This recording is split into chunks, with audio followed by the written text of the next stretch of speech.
Good evening, everybody, and welcome to this live line discussion on the subject of leadership. And it's a great pleasure to be joined by this evening by Lord Victor Adebowale.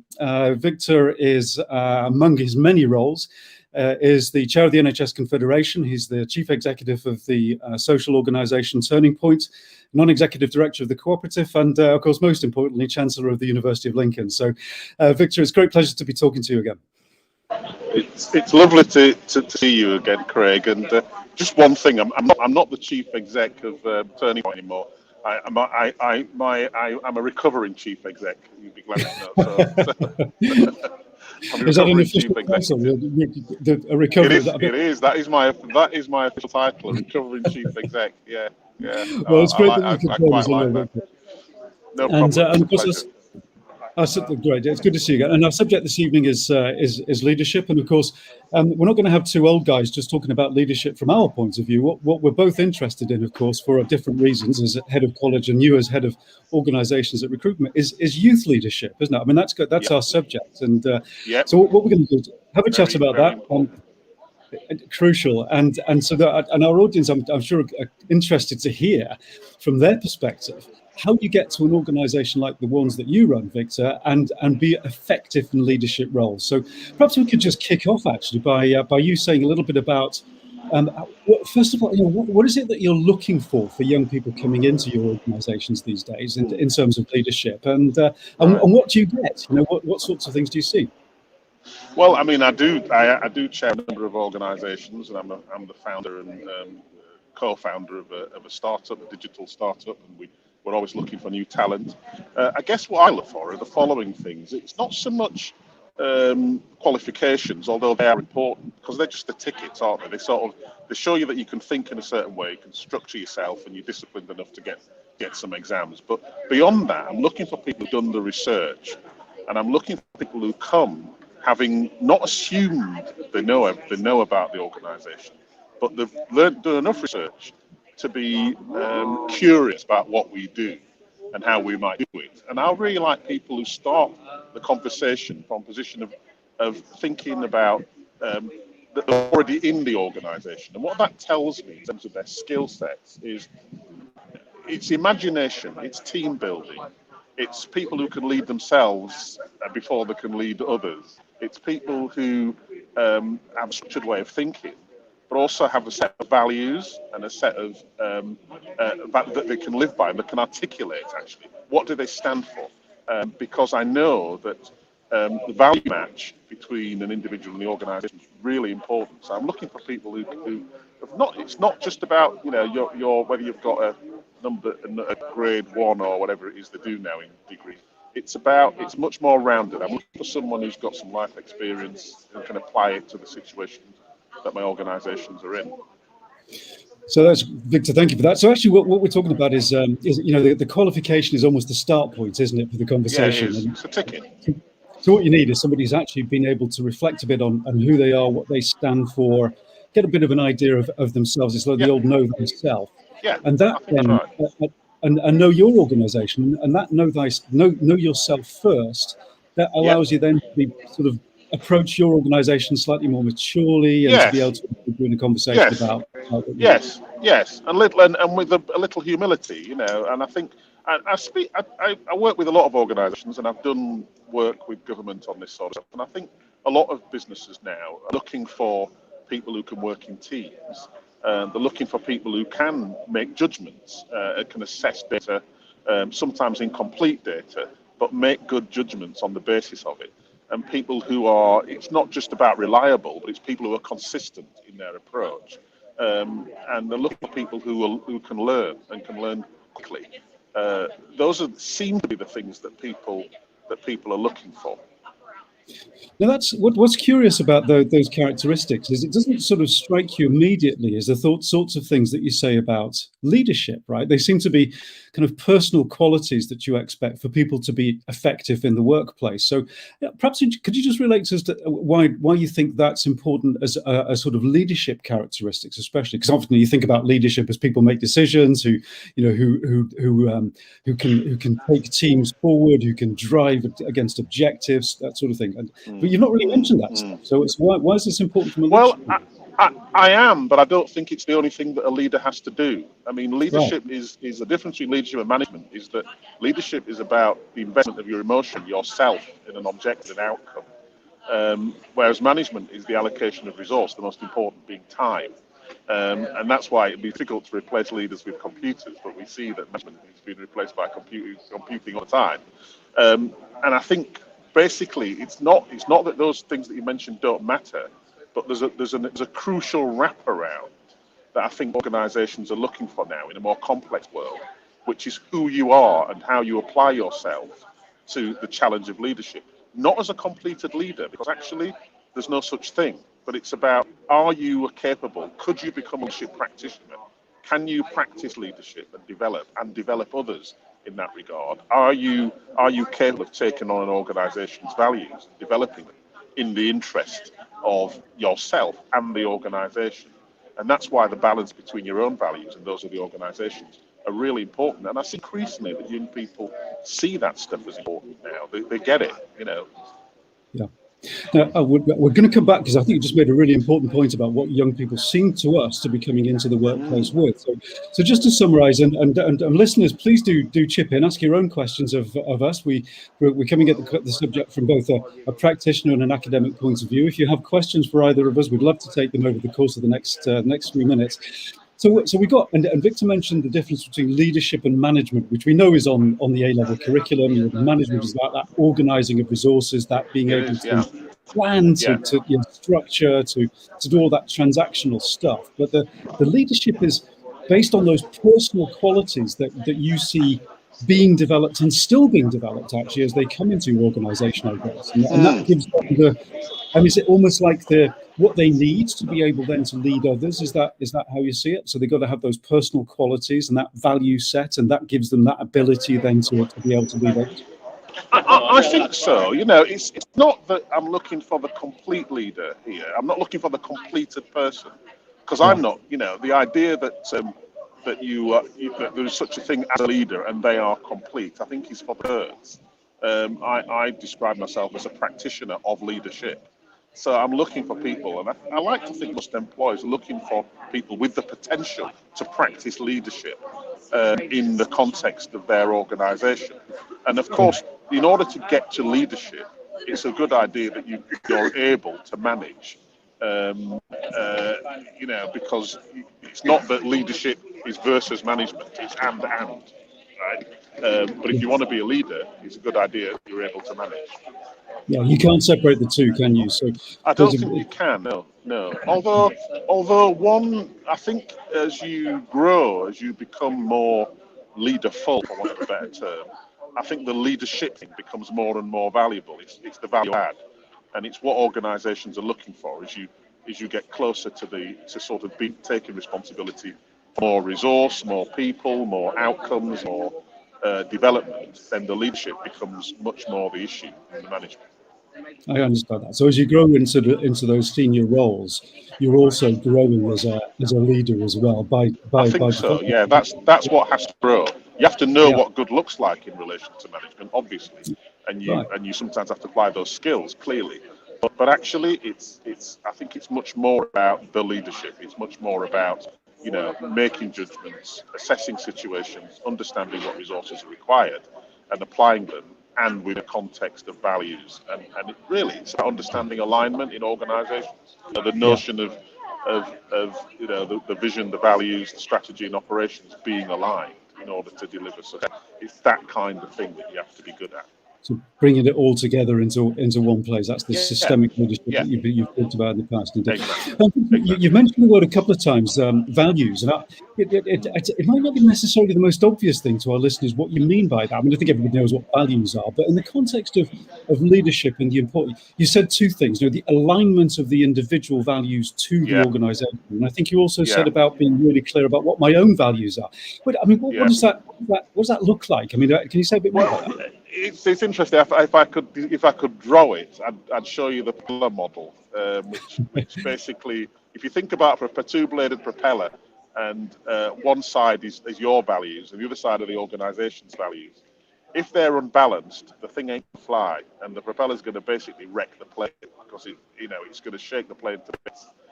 and one of those blades is going to be destroyed, and it's usually the person, but it can be the organisation on occasion. Right. And really, what you want is a situation where those things are in balance. So the propeller's moving smoothly, and it's lifting the plane, and you're flying. And so I think that's important. I think that's important in any event.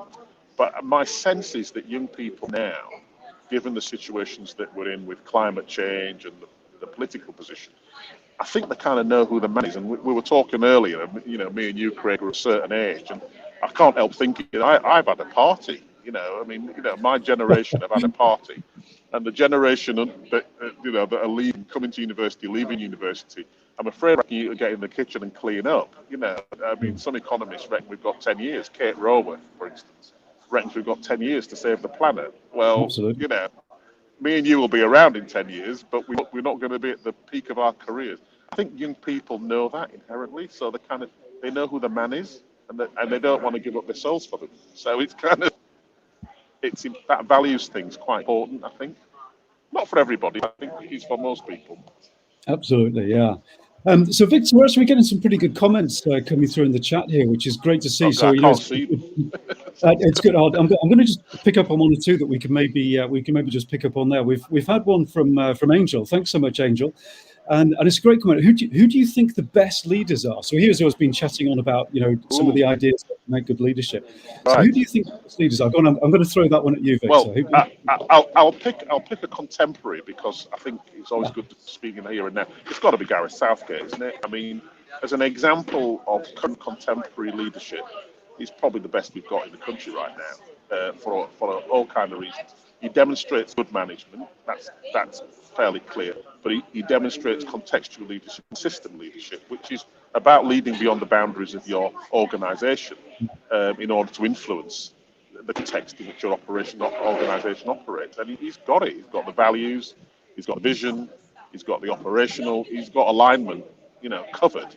And he's a great leader. He's doing what in my view, good leaders should be doing right now. So your idea about why Gareth makes such good leadership is this idea of the systemic leadership. So he's not just leading the people who he's in charge of, if you like, his leader. His leadership extends to, well, in some ways the entire nation, but more, it's about understanding all of the different ways that a leader influences other people. Is that what it is? Yeah, it is. And he's leading sport at the moment. Some would argue he's leading the country. But Marcus Rashford is also a leader. The conscious notion that if you're a young black footballer and you're getting abused, you can put up with that, or you can attempt to actually influence the conditions in which you operate. And you do that by influencing aspects of social policy, which is what he's doing. He's influenced welfare policies, influencing social policy in regard to race in a way that impacts on him, but also impacts on the context in which he operates. And he's leading people. He's certainly a very strong example of a young leader. And one of the things that strikes me also about Marcus is this values thing that you and I were talking about a few minutes ago, right? I mean, that's so obvious, isn't it? He's got this really strong sense of values, what he believes in, and he talks about that. He's very authentic about it. I mean, that's important, isn't it? He has a compass. His values are a compass. They allow you to make decisions where you're having imperfect information, which you do, on every day, both qualitative and quantitative information. Then your values are the compass that allow you to make choices that are appropriate to you, and that not just appropriate, but the context in which you are in. And Marcus is a really good example of that, and he can articulate his values really clearly. And indeed, his response to some of the outrageous racial abuse he's received are to use his values to point exactly what North is for him and invite other people to join him. And it really is an excellent example of leadership and young leadership. Isn't it just? And it feels inclusive, doesn't it? It feels like it's totally. Yeah, totally. And I know something that you believe quite strongly in. I do. I mean, I think it was Elizabeth Roth Cantor, I think it is, who said leadership is about taking people from where they are to where they haven't been yet. And I think, we're in a highly fluid place, both national and internationally.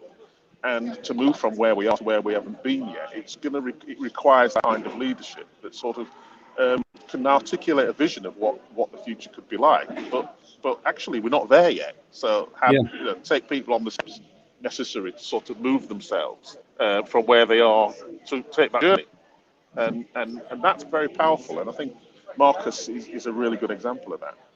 And it's compared with you, it's so young, and I'm wondering if everybody young. I know it gets that way, doesn't it? And I'm wondering, for some of the young people listening to, they might look up to Marcus, think, well, I can never be like that. I can never be such a talented individual. I mean, what do you think? I mean, can any young person aspire to be somebody like Marcus? Do you think? I honestly don't believe that leader. I don't believe that leadership is something you're born with. I mean, I do. Sorry, I put that another way. I believe that some leadership is something that everyone is born with, basically, and it's about recognizing who you are. It's be yourself because everyone else is occupied, right? Everybody's got the ability to lead themselves, and if you've got the ability to lead yourself, and you've got the ability to lead others, and it's about how you learn to do that in any one context. So you don't have to be a Marcus Rashford. You don't have to stand up on stage. You don't have to be charismatic in that sense. I'm not so sure Marcus Rashford is, but it's about how do you understand the world, and do you understand how you arrived at that, and then how do you use that understanding to play out in the world. I mean, I'm a great fan of Marcus de Vries, his notion of leadership and where it comes from, and how people influence from a position of having a model of the world in their heads. Understanding that is really, really important. So lead thyself, and then you can lead others. And I think that works. So be yourself. Don't try and be someone else. Indeed.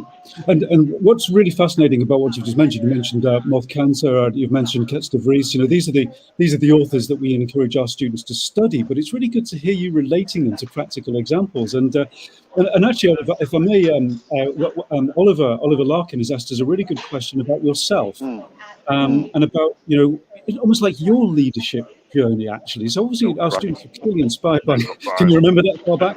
I can't. So he said, can you tell us a bit about how you got started and how old you were when it happened? And I think almost like sort of leadership, I guess, is that something you can think back to? Yeah, I mean, when it happened, I'm not sure.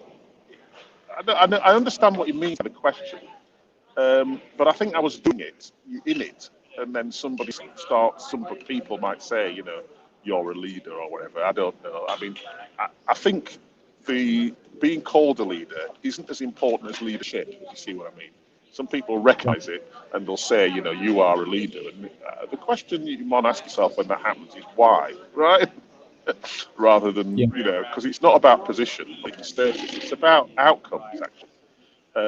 And you can only really deliver outcomes with other people. That, in a sense, makes you a leader. So I guess I started thinking about it in my 20s. I was doing work with new community housing. We were developing housing for young people using empty property, and I was learning from others and probably reading too many books, and I wasn't. I didn't see myself as a leader, but other people called me that.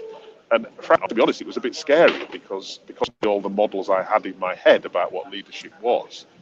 And, I guess the one thing I say to people is, in a sense, looking back on how I was then, I was ruthlessly focused on solutions rather than position.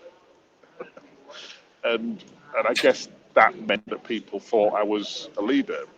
But, as I've got older, I've started to understand through reading and, what this thing leadership might be. And if I could grasp it and define it, then, I think it's a journey, isn't it? We're all trying to. That's why it's such a fascinating academic subject. It's hard to define, so you explore it. But my leadership practice, I guess, has developed from that point, I guess. Thanks, Victor. You and I were talking about the idea of followership, weren't we, a bit earlier on? And for me, often the best way of defining a leader is to have followers. Because if you don't have those, in a sense, that is true. Yeah, and we don't. I agree, and I'm becoming increasingly fascinated by followership. I'm always reminded, and it's a scary one because you mentioned the difference between the sort of the position of leader yeah, and leadership. You know what the yeah, person has, and you're defining yeah. it as the characteristics of the person, right? And I'm I often, think so. yeah. I mean, I'm often reminded of a Well, test of that. You know, if you think you're in a position of leadership, strip away all of the things that people call you. You know, your title and your car and exactly all these things, correct. and then ask people who will they I still think follow that's you. So it's I think that's beautifully put, and because actually I think it's possible to lead from any position, you know, in an right, organisation, and particularly these right, days. And Marcus Rashford's a very good example. You know, here he is, a footballer for God's sake, right? But you know, this man has got he could ring up the Prime Minister, and the Prime Minister's going to pick up the phone, right? And I absolutely, think that that's leadership. It's not about. It's nothing to do with position or what people call you or the gongs and whistles that come with it. It's about whether yeah, you can achieve an outcome that's credible with the resources available, and those resources are usually people. that's that's yeah. basically that's basically it. And whether you can And best you and I emotions in that outcome. absolutely right. And you and I both work with young people all the time, and I think we see those characteristics in young people all the time. Don't we? I mean, this isn't something you have to get old to be. You know, it's developing that sense of oneself, that set of Wow. values, knowing yourself. Isn't it? Totally agree with you. Totally agree with you. And you know, I'm an optimist about the generation behind me. You know, I've got a 26-year-old son. I've got a 50-year-old daughter. And I talk to young people all the time. And I actually, you know, there's a lot of false pessimism, unnecessary pessimism. I actually think that the youth today are some of the best human beings this species has ever had in terms of their Agreed. ability to understand complexity, their ability to understand nuance, their ability to actually, you know, see through the BS and focus. It might look odd at times to us oldies, but actually, I think they are going to save the world. You know, it's going to be Yeah, very different as a result of what young people perhaps listening to this broadcast are going to do. So, and absolutely. I see it all the time. And they I have see it all the time. all the time. Apologies, there's a very slight delay. You're in the middle of London there, actually. All those it's great to I have all know those I people am. around. Sorry, yeah, yes, yes, And atmospheric tableau. I'm afraid. Yeah, yeah. Sorry. brilliant. It's, hopefully But people can hear me. but they're passionate, aren't they? I mean, our 18, 17, 16, 17, They they're are. actually Yeah, passionate about things. You know, they're passionate about the environment, they're passionate about sustainability, about the future of the planet. yeah, You know, and yeah. that passion can be translated into effective leadership, can't it? I think that's so, and it is coming. It's interesting actually. I was talking the other day about the lack of trends. You know, I remember the New Romantics and punk, and you know, and all that. And I think these days the trends are concern. You know, in a sense, the youth of today, because generations have cocked it up. The trend is concern. It's like, what kind of world are we living? And what have you done to us? And it's much more nuanced and much more focused on, you know, the planet's in a state here. You know, what's my contribution? Who do I going to want to work for? How am I going to survive? How am I going to build something sustainable? And in Yep. a way, you know, I'm sorry, it's not about whether you're wearing, you know, wide lapels or flares or what have you. But they know that's what we need. We know that actually they know that the kind of things they're going to have to do are going to be about saving the planet. They're not going to be about you Yep. wearing, you know, the latest jacket. Yep. And Which that gives maybe me our hope. generation were a bit more concerned about. We And we actually, were we weren't we weren't.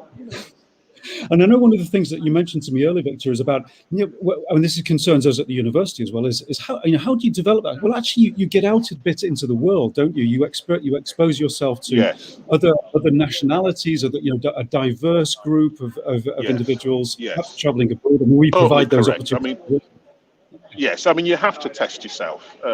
Leadership doesn't. It tends to mature with experience, for which there's very few shortcuts, save psychotherapy. But I think, you know, you have to experience things and build torbats and work on leaders. I think it's quite important in this regard. But I do think, you know, you have to experiment. You have to try things. You have to, and you can do that when you're young. The stakes are less. Well, they are high, but the less you give them permission to learn. Certainly by good organisations and develop. So I do think you have to get out there. And against the evidence is, you know, look at the work Professor David Williams and I think young people know this inherently, actually. Diverse teams make better decisions. It's not, Yeah. you know, they make better decisions. Diverse organizations. So if you want to succeed, don't surround yourself by people that you know and agree with. Absolutely. You know, look like Which, you, speak like you, have the same background. Surround absolutely. yourself by people who are going to challenge ideas. Absolutely, which is why we often find our best student leaders are the ones that we've sent abroad for some experiences. They've worked in organisations, they've done bar work. They've been worked in restaurants. Absolutely. They've taken schools. I mean, that's what generates that ability, doesn't it? Yeah, I think it's important to know that leadership is not about succeeding; it's about learning. And learning is as much as a result of failing as it is of winning. So it's about learning. It's about learning about what's going on in your own, for yourself, and in your organisation, in the system in which the organisation exists. It's a learning thing. Absolutely right, and Victor, I know that we've got another couple of minutes with you, and what I'll do is I'll carry on and pick up some of the additional comments and questions as when you leave, because I know you've got a commitment in London. I'd like to ask one more question that's come in, if I may, from Wessel, which I think is a great question actually. And Wessel has asked, what are the mistakes that young people often make at the beginning of their careers? What are the mistakes they make? So what do they avoid? That's a really good question. That is a really good question. I'd say the following. One, rushing. Mistake of youth is often impatience. The second is he's taken an interest in the end rather than the journey. So that means that they arrive, and I see this all the time when I talk to organisations who interview young people who basically, the kind of, and it's good in a way. It's all good that young people now are interviewing the organisation as much as the organisation's interviewing them. But what's not so good is the expectation you're going to be chief exec in 2 years. It's like, so there's a kind of getting real about what it takes. So one of the mistakes is impatience, actually, and a failure to learn. And a failure to learn from everyone and not just the people that you know. I think the second mistake is not doing the research. When you're going for the job, and it's not just sort of reading about the organisation, but actually sitting down for 10 minutes, half an hour, and thinking about what might it be like to work there, and to have the sorts of problems that might exist in that organisation. Thinking yourself into the role before you go for the interview or the process that might get you the job, and actually coming at it from that point of view and using the propeller. Is this a fit? Because sometimes you don't get a job. You know what? You've dodged a bullet. It's okay, right? So I think that's the mistake they make, and I think the other is thinking that leadership is about winning, and it's not. It's about learning. So failure is important. I like people who fail. I don't like people who basically, I say I don't like people, that's not, I won't put it as straight as that, but I like people who've got a career or experience that aren't just about them winning all the time, because I know that that's not real. Nobody wins all the time. That's not appropriate. I like people who've learned, who've done a bit of this, bit of that, failed things, tried things, but each experience has given them some learning about who they are, where they are, how they are, when they are, So not seeing failure as failure, but as learning and fantastic. And what that does is it shows that leadership is done when it's hard, not when it's easy. Leadership should be hard. Leadership should be hard, because leaders influence the lives of many, and influence lives, influence what happens. So if it's not hard, you ain't leading.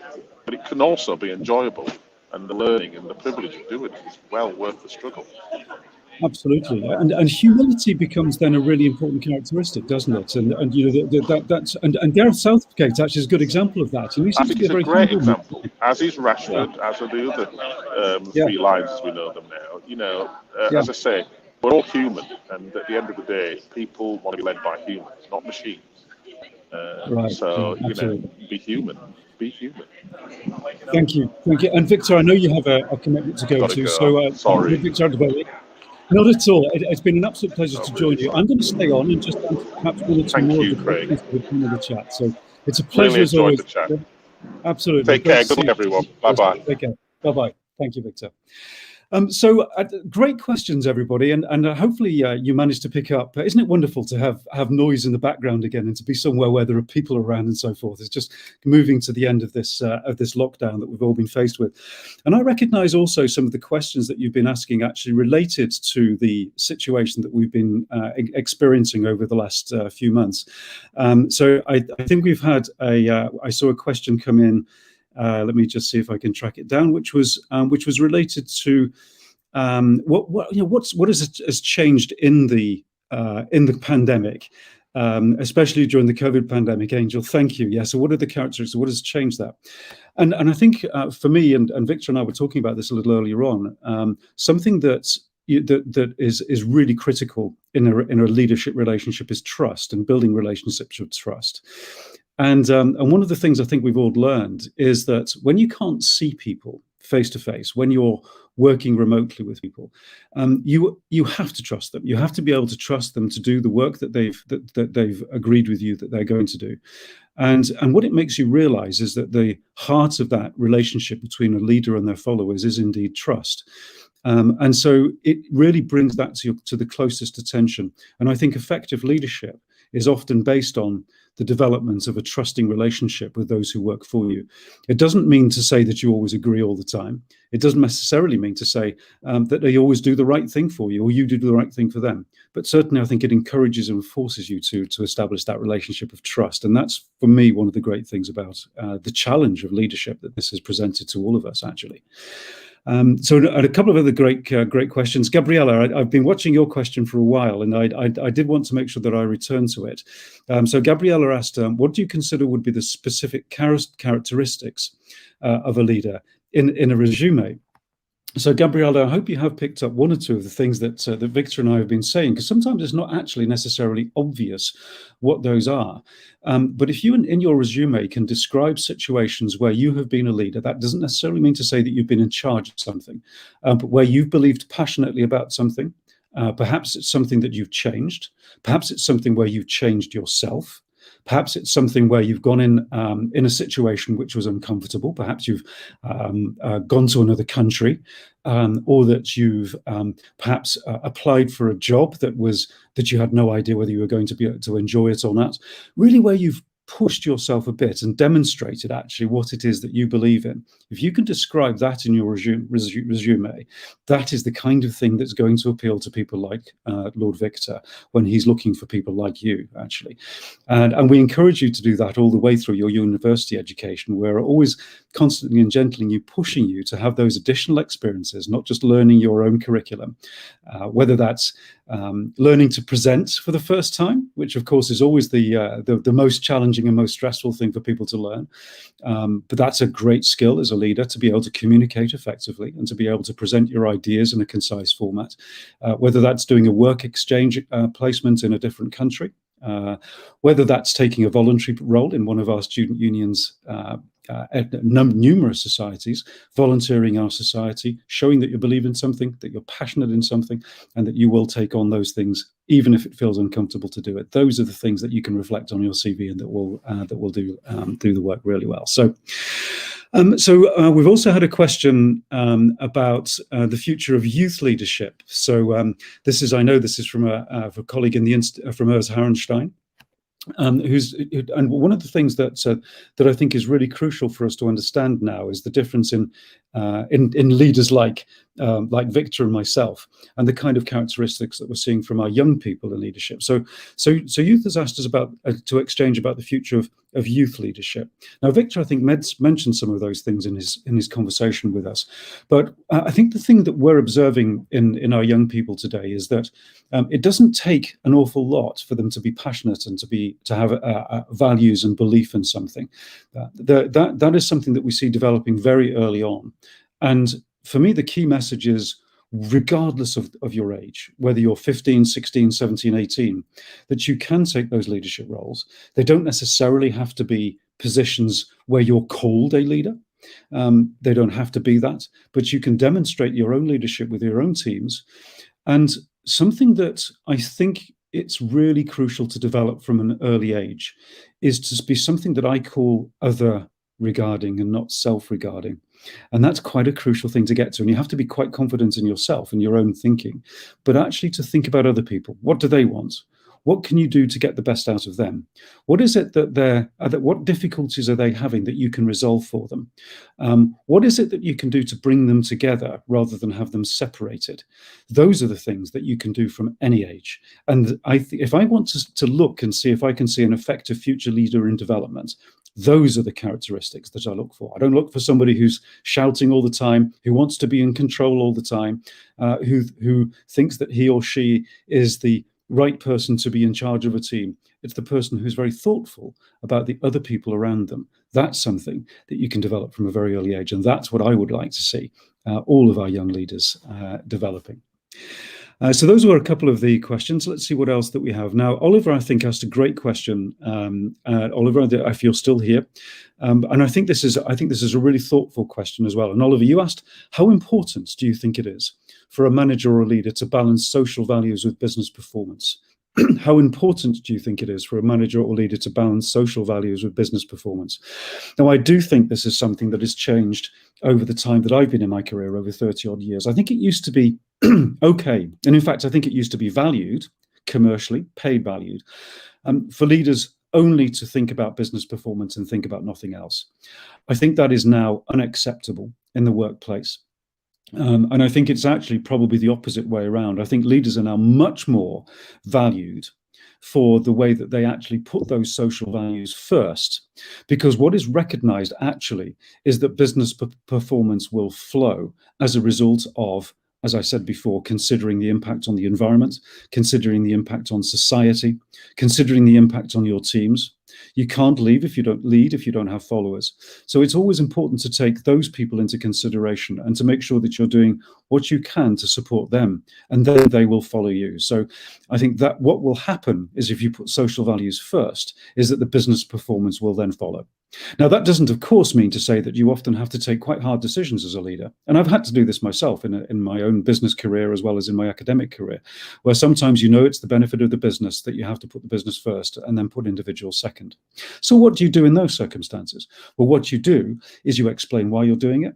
You do it in such a way that tries to value the individuals who are potentially affected by that, and you make sure that you support them through whatever is the difficult situation that you're doing. So you can still make some pretty hard business decisions and still value the importance and the maintenance of individuals around you in order to make those, and that's often the case that you do. So I do think that was a really great question. So thanks, Oliver, for asking that. Yes, Oliver, you are still here. So hopefully you benefited. And if anybody has asked a question and they want to come back on that, Oliver, you've asked a couple of great questions in the chat there. So do come back on it. If there's anything that either Victor and I have said that you would like to return to, then please do. So Hitesh has come up with a great question, Hitesh. And Hitesh has asked, do mistakes and failures count as bad leadership qualities or part of their learning? If it's failure, then how organizations will look at the person's qualities? Now, Hitesh, what a great question. And Victor touched on the issue of failure. And I do think organizations still too much these days don't allow people to fail. Now, what do I mean by that? Well, let's take a great example of the recent European Cup, and we've used it a couple of times, of the Euros. So ultimately, the England team failed, I guess, by not winning the final. But in so many other ways, they were successful, weren't they?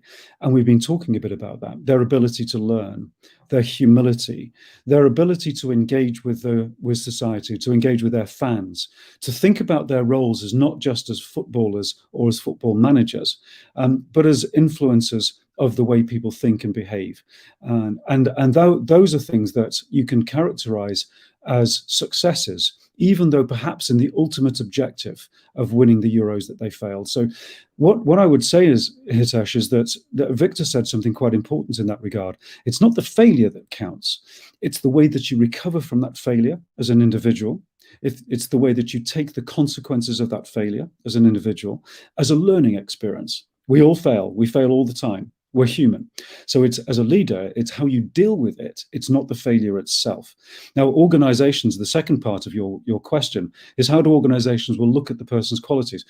Well, in many ways, they may treat you as a failure. That's possible, depending on the organization. But then, of course, it's how you respond to that. And that will often come down to how you've developed your own value set, how you value what's important to you. And that will help you to get through that process of failure. Often it's about admitting it. Sometimes the worst leaders are not prepared to admit that they've failed. And that's often the case, that you're going to say, I screwed up there, guys. Sorry, that was my fault. And that can do an enormous amount to reduce the consequences of failure. And what, of course, you then do is say, all right, so what are we going to do? What do we do collectively to make sure that we don't repeat that again? What are we going to do? What are we going to learn from it? And I say we, because it isn't necessarily just about the leader. Sometimes it's a failure of systems. So how do you decide what it is that you're going to do to minimize, not to eliminate, but to minimize the chances of that failure happening again? I've just been listening, if anybody's listening to it, 13 Minutes to the Moon is a fantastic podcast from the BBC World Service. And what it describes, there's two series. The first is Apollo 11, so the first time men landed on the moon, 51 years ago. And the second one is about the Apollo 52 years ago. And the second one is about Apollo 13, which of course failed to land on the moon.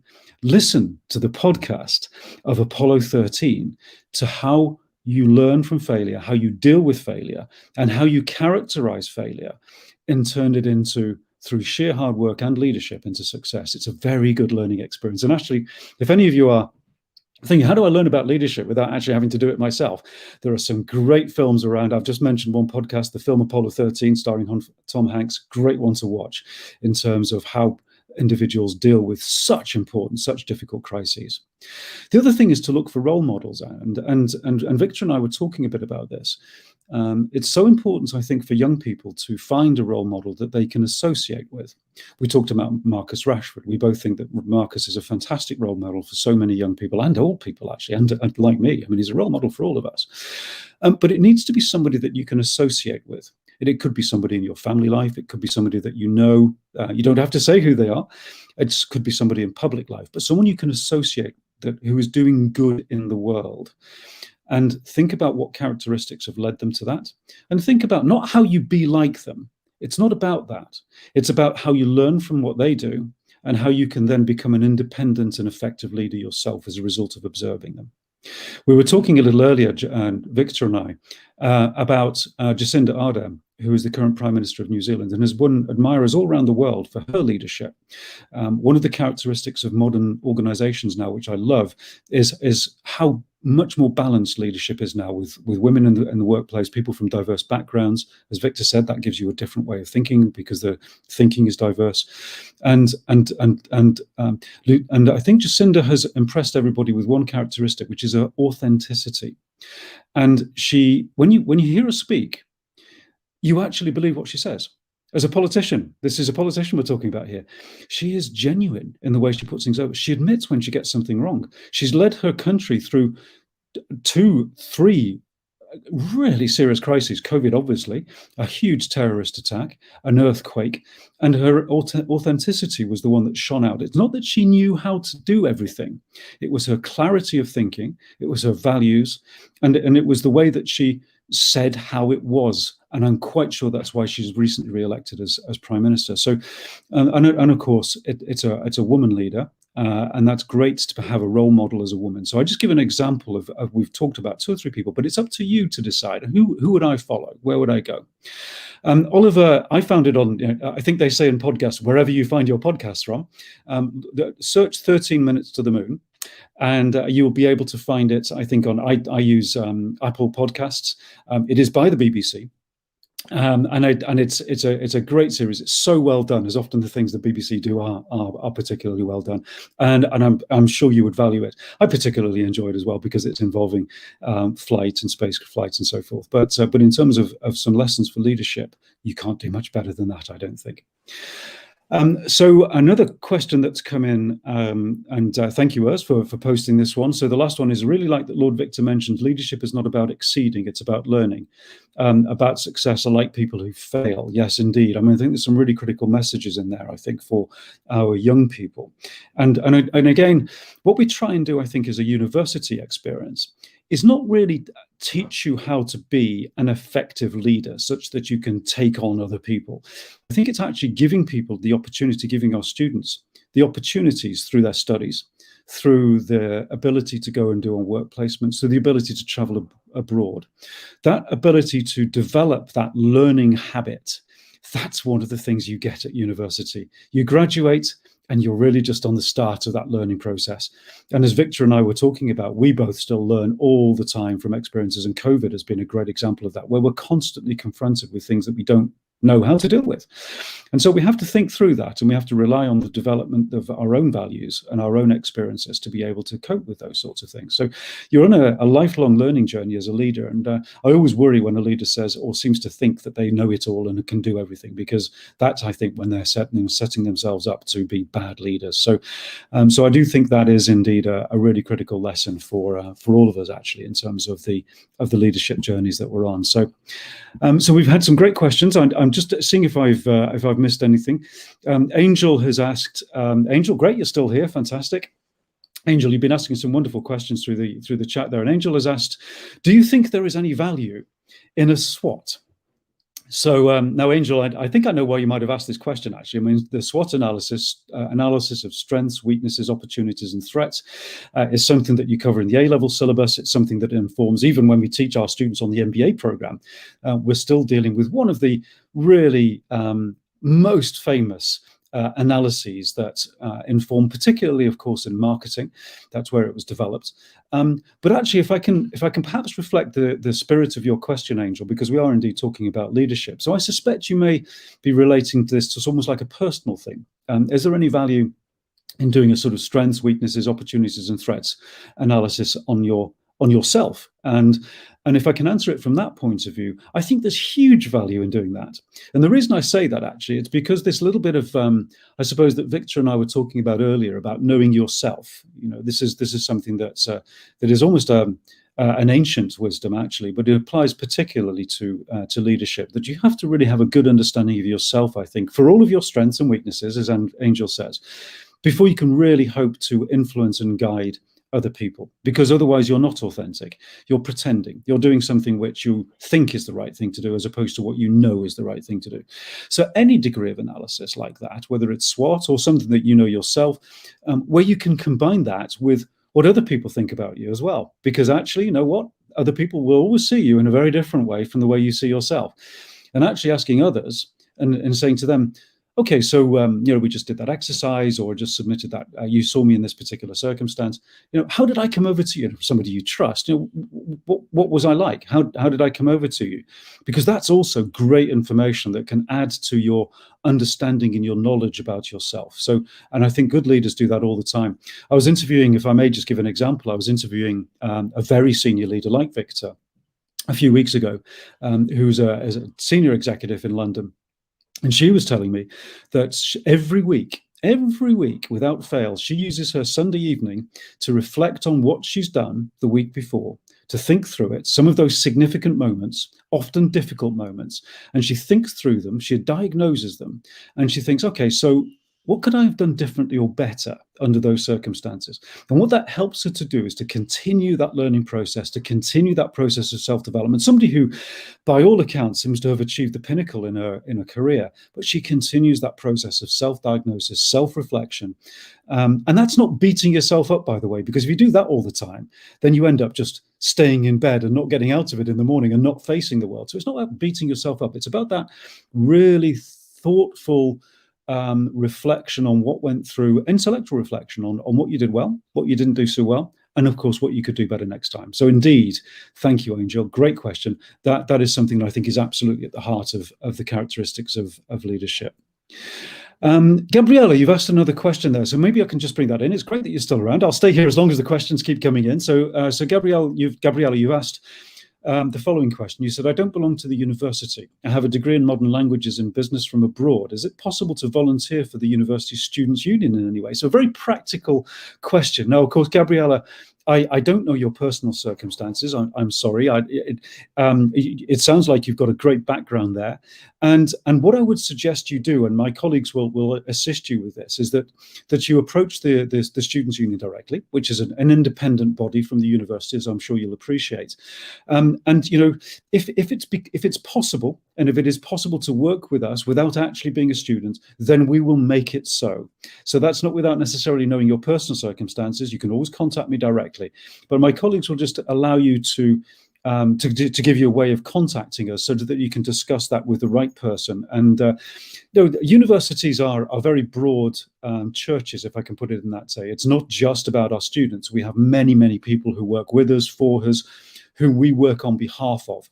And that's one of the reasons why we're so proud of the University of Lincoln. We're the opposite of an ivory tower. We engage with our communities, as our students and our businesses and the people around us, like Lord Victor. So I'm sure that there'll be a way of you being able to work with us. So thank you for the question, Gabrielle, and I think it allows me just to reflect a little about what we do and how we are as a university, actually. So I'm just looking down again. So, Angel, I thought it's 60 years. I wonder if you thought it was out of date. Yes, the SWOT. It is indeed the SWOT analysis. It's quite interesting that Angel, that often, particularly in business, actually, what we do is we and you'll see it. And if any of you are studying A levels, they're in your A level curriculum. Some models that were indeed developed actually in the 1960s, 1970s, and 1980s. Why do we use them? Because they're tried and tested, and because they work. And when you go into those organizations, you will still see them being used. So, often we think in academia, everything has to be up to date and often has to be the latest thinking. Now, hopefully we've shared some of that latest thinking with you, particularly about youth leadership. But we still do rely on and trust those old models because we know they work and because they are great tools for analyzing or for decision making, for example. So when you look at your A-level curriculum and you see some of these things on decision making or situational leadership, we use them in the workplace. We use them as leaders ourselves. We work with our students on them because it's not the theory, it's what it allows you to think, how it allows you to think about the world. We often call these things mental models. So it's like having a map, right? So if you're trying to, I know we all have GPS these days, but if you're out somewhere and you get lost, you get your map out and you find out where you are. So the real world is the territory, right? What these models are is the map. It allows you to see that world in a different way, and that's what these models do. So yeah, if they work, we keep using them because they're useful and they're practical. So thank you indeed, Angel. And indeed, great. We've put the thing in the chat for Gabriella to reach out to the Students' Union. So. Okay, so I'm not seeing any other questions coming through. So perhaps this is an opportunity to close this. We've gone on perhaps a little bit longer than we originally intended. Thank you, everybody, for your comments and your questions. Such insightful comments and questions from people. It really made me think, actually, about the subject of leadership, which we're learning about all the time. So hopefully it's given you a little bit more of an insight into a subject that is written about, that is talked about constantly. But you know what is still quite rare to find. So if you as a young person are thinking about, given what we've said, I could be a good leader, then go for it. Because it's all, Victor and I are looking for people all the time to be students, to be in our organizations who can demonstrate those all important leadership skills. And remember, think about those models we teach you, but think about how you apply them with humility, with an approach which is about how you can fail, how you can continue to learn, how you can learn with continuous improvement, how you can engage others, how you can be values driven, how you can be authentic, how you can get those great experiences that the world offers you to test yourself in lots of different situations, how you can lead in a way which is diverse and inclusive. These are the things that will stand you in great stead and get you through a university career and into those all-important jobs at the other end of it. So I hope that's been interesting. Do reach out to me or reach out to any of my colleagues if you'd like to follow up on any of those conversations. We're always great. It's for us great to engage with people about this subject. As you can tell, we all believe passionately in the leadership of young people, not old people like us. So I'll brought it to that. Have a great rest of the day, all of you, and do come and join us on these live lounges. And indeed, of course, if you're thinking about it at the University of Lincoln, I'd love to welcome you here face to face at some point in the future. Thank you, everybody.